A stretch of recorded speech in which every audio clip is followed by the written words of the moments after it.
I'm probably going to piss off some people, but this isn't the video I was originally planning to make.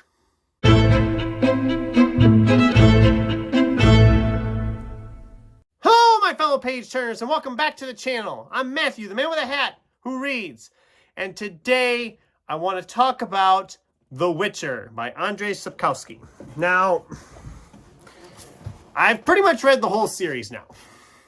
The only book I haven't read was the prequel novel, Season of Storms, and I don't know that I'm going to get back to that novel now. I will get into that as I work my way through my thoughts on all of these and just briefly share the problem I had towards the end of this series. So let's start with the books as I read them. So we, of course, started with The Last Wish.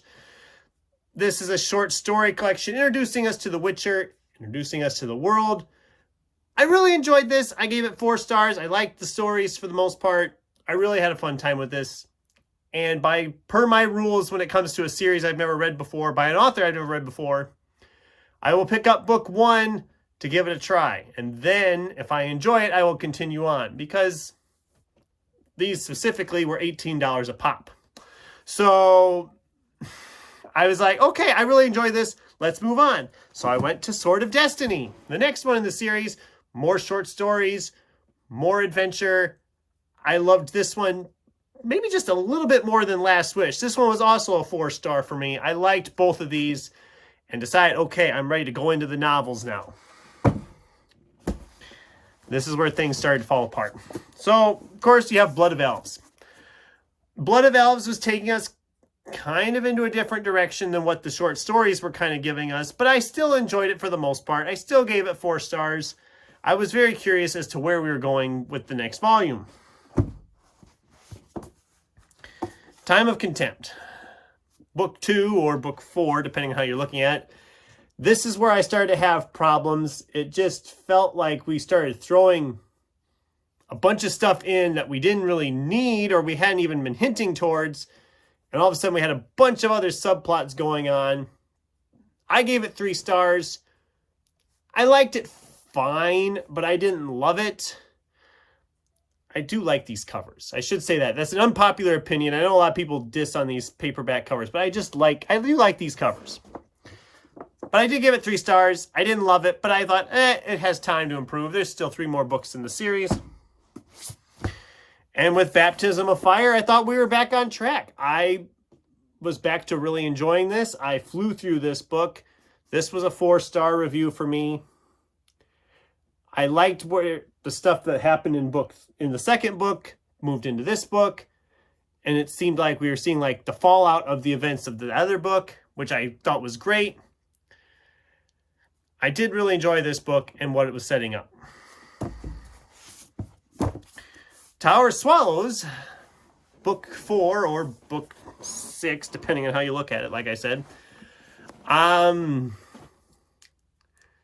This is where things started to go off the rails for me. And we're getting up towards the war. And it felt like we were really dragging along with it in this book. I still got through it at a decent a decent pace. But I started noticing problems I was having with this. I wasn't as interested in these supporting characters, and we seem to be focusing a lot on them. Certain major characters would be there and then they disappear for chunks of time and you're just like, I want to get back to them. I gave it 3 stars and I was like, okay, well, we're going into the last book. And then, of course, the biggest of the series, Lady of the Lake. This did not work for me. I'll say up front, I still gave it 3 stars, but it's a low 3. At one point, I was thinking about giving up, and I never give up on books anymore, but I was ready to give up. I almost thought about giving it 2 stars, but it did semi-redeem itself a little bit towards the end, and then it goes off in a bad direction anyway, but just, I'm sorry. I know this is an unpopular opinion. People have these on their bookshelf behind them all the time. They talk about them. They look good with them red covers. This book, though, and this whole series, I was like, it's The Witcher. We're focusing on Geralt. Why does Geralt disappear for 75 pages in the middle of this book? Actually, it might be more than that. I've even lost track. We don't focus on him at all for a long, long period of time. Or Ciri or any of the other characters we've been actually following closely. We're off with this other stuff, and I'm just like, don't care, I don't care. And then of course, Sapkowski likes to use flashbacks a lot.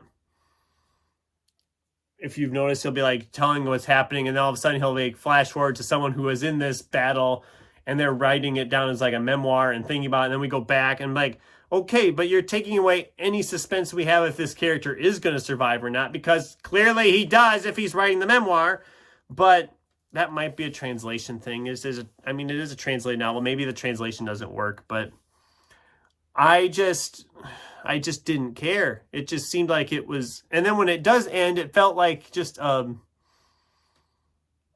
don't know, the ending didn't really feel earned, if that makes any sense, the way it ended. I just was like,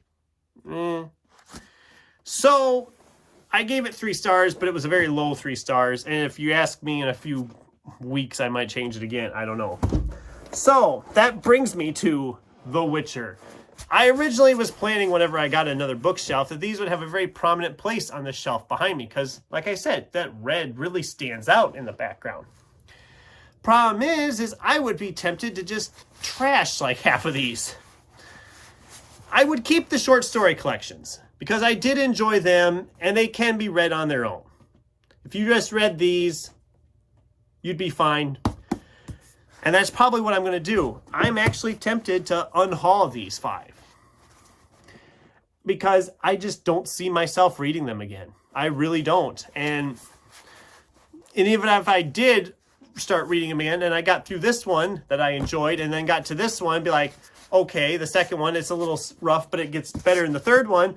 But then I got these 2, the biggest 2 of the series that I didn't really care for. And yeah, I would be annoyed and would just stop, and then I'd start over again a few years down the road and get to that and be stopping again. And so I'm probably going to unhaul books 1 through 5 or 3 through 7, depending on how you look at it. And I'll just keep the short story collections because I did really enjoy these collections. And I see myself reading these again. But the rest of this, well, it'll make a nice, good chunk of change when I take them to half-price books because I know that they'll be able to sell these. And I kept them in pretty good condition. I try to take care of my books when I read them. So I hopefully will get something for them and I can put it towards something I will enjoy more than that. So that was my brief thoughts on the Witcher series. Like I said, I know there's a prequel novel called Season of Storms, I believe it's called, correct? Yeah, Season of Storms. I don't know that I will go back to that. I know it's not set with all this, but I just can't bring myself to do it. I really can't. And I know it's an unpopular opinion, like I said. I know people rave about The Witcher. They love this series. And I haven't watched the TV series, so I can't vouch for it that way either. But yeah, those are my thoughts. What are you guys' thoughts? Have you read all of The Witcher? Am I just crazy? Do I not get it? Did I miss something? Have you read any of The Witcher? Did you like what you read? I'd love to get a discussion going in the comments down below. Thanks for watching, and until next time, keep turning pages.